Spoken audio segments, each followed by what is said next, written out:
Les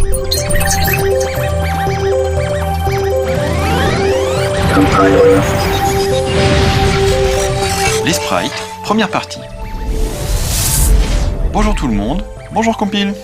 Bonjour Cyril. Ah mais tu as changé? Ah oui, je me suis fait pourrir sur le forum, alors j'ai décidé de ne plus porter de vêtements blancs. Bon alors Compile, est-ce que tu sais ce que c'est qu'un sprite? Stop Cyril, pas de marque. Ou alors, il faut en citer deux autres.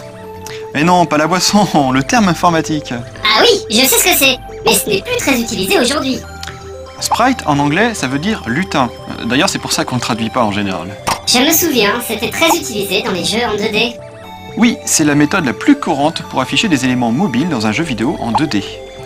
Le principe, c'est qu'on a tout d'abord une grande image qui prend plein de mémoire et qui servira de décor.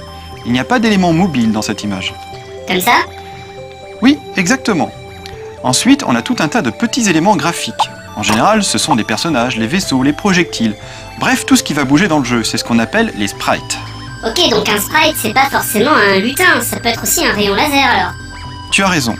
Ensuite, il y a deux façons pour afficher les sprites sur le décor. La première est la plus simple. On prend le sprite et on l'ajoute sur le décor, tout simplement.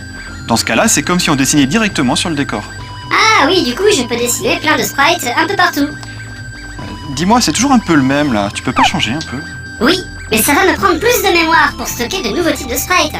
Et oui, forcément, un sprite c'est une image, et c'est donc de l'information. Plus tu as de sprites différents dans un jeu, et plus ça prend de mémoire. Ah, c'est pour ça que les ennemis dans les jeux vidéo étaient tout petits à l'époque. Oui, et c'est aussi pour ça que c'était toujours les mêmes. Oh, t'exagères, hein. Parfois il y a la couleur qui changeait.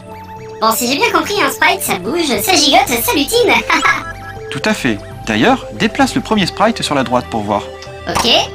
Et voilà, j'en étais sûr, si on fait comme tu dis, ça laisse des traces sur le décor. Et oui, c'est le problème avec cette méthode.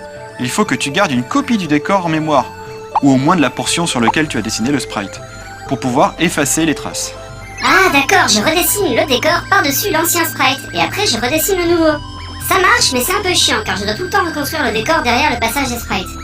C'est pour ça que très rapidement, dans les machines spécialisées dans les jeux 2D, notamment les bornes d'arcade et les consoles, on s'est mis à utiliser une autre méthode. Ah bon, trop fort, comment ça marche? Et bien ça, je te le dirai la semaine prochaine. Oh. Si tu es sage. Et si tu mets des oreilles de lapin. Hein? Les données ont été traitées. Sauvegarde en cours.